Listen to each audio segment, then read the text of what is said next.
группа, құрметті студенттер, саламатсыздар ма? Мен баса қалаға командировкамен кеткенге байланысты кейбір лекция, практика және бүгінгі лабораториялық сабақ уақытылы болмай қалды.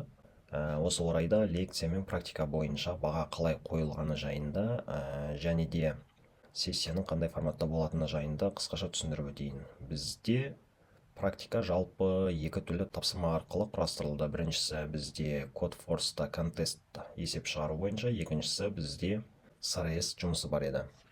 Яғни SRS-те каждый әрбір студенттің өзінің жеке бір тақырыбы бар, массивті сұрыптау бойынша.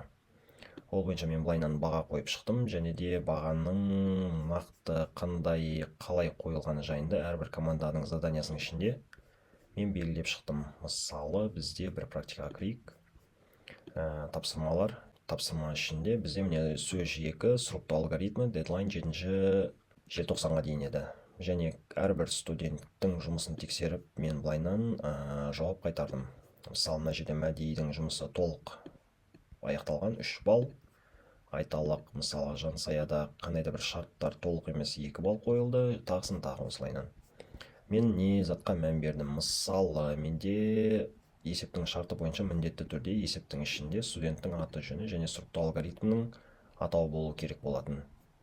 Сол бойынша және массивті қалай енгізгеніне байланысты да бағалау болды. Себебі кейбір студент, мысалы, 100 массивті қолмен енгізіп отырған. Мысалы, рандом арқылы енгізу ол әлде қайда тиімді болу керек. Тиімді. Сол үшін де осындай қандай да бір артықшылықтар бар. Осы шарт бойынша 0,2 немесе 0,3 балл алынды деген сияқты. Соның барлық құрама тапсырмалар жиналып, қандай да бір баға қойылды. Және скриншот код қысқа болса, және скриншот бізде, мысалы, мына жерде әділеттің есебі толық емес, оған мен айтқам 100 массив сұрыптау керек деп екенмін. Және соның результаты, яғни скриншоты жоқ. Сонымен қатар студенттің аты жөні, сұрыптау алгоритмінің атауы жоқ. Міне осы мақсатта, яғни осы шарттар бойынша бағалар төмендетілді. Яғни мұнда әрбір студенттің практикалық сөз бойынша бағасы қойылды. Одан кейін Codeforce арқылы контест есеп қойылды. Максимум 4,5 балл. Сұрыптау алгоритмі бойынша, сөз бойынша максимум 3 балл. Және бізде Codeforce'тың есебі бұлай есептелінді. Студент кеш тапсырған болса, мен ол жұмысты қабылдаған жоқпын.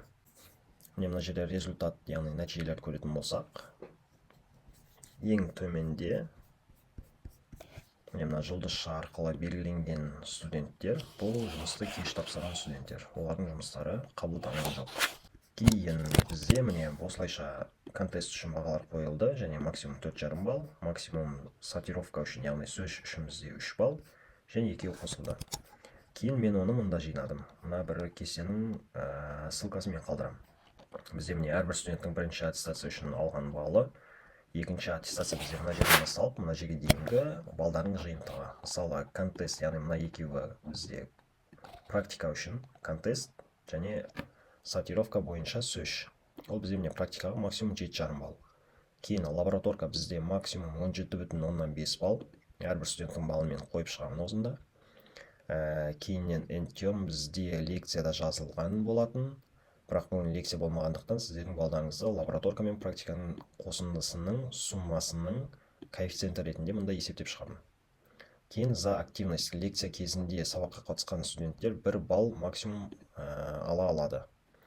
Кейін лекцияның баллы қосылады, яғни бізде лекцияның 2 балл былайынан ала алады, максимум 5 балл, және барлығының қосындысы бізде максимум 30 балл осы жерде жинай алады.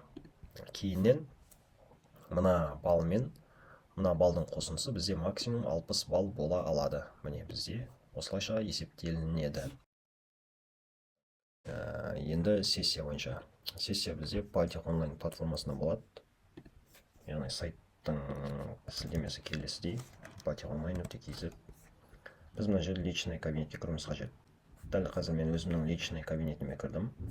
Но студенттерді, яғни сіздерде келесідей экран ашылуы мүмкін. Былайынан басқан кезде осындай экран шығады. Яғни мына жерге әркім өзінің емін теріп, собачка студ Сәтбаев университет теру арқылы, одан кейін парольді теру арқылы кіруге болады. Немесе келесідей мына экран ашылуы мүмкін.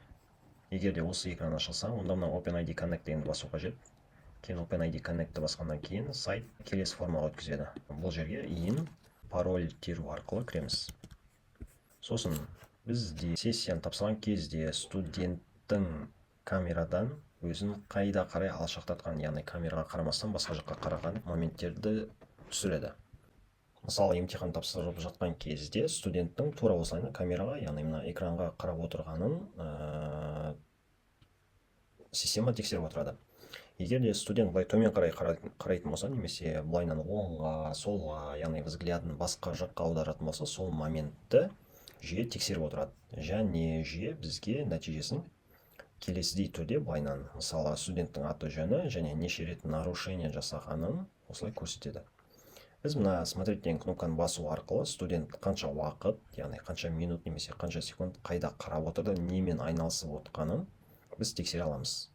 Егер де осындай нарушение табылса, яғни студентте нарушение болатын болса, комиссияға фиксировать етем, және дальше студенттің жұмысы аннулировать етілуі мүмкін. Емтихан балы жойылуы мүмкін. Осыны есте сақтаймыз. Емтихан сұрақтары 40 сұрақтан құралған, әрбір сұрақта 5 нұсқа бар және бір дұрыс жауап бар. Емтиханның сұрақтары лекцияда өткен тақырыптар мен лаборатория және практикада есеп шығарылған есептер бойынша ұқсас тапсырмалар. Кейбір есептер отырып ойланып жауап беруді қажет етеді, бірақ дәптерге жазып немесе код жазып шығаратындай тапсырмалар жоқ.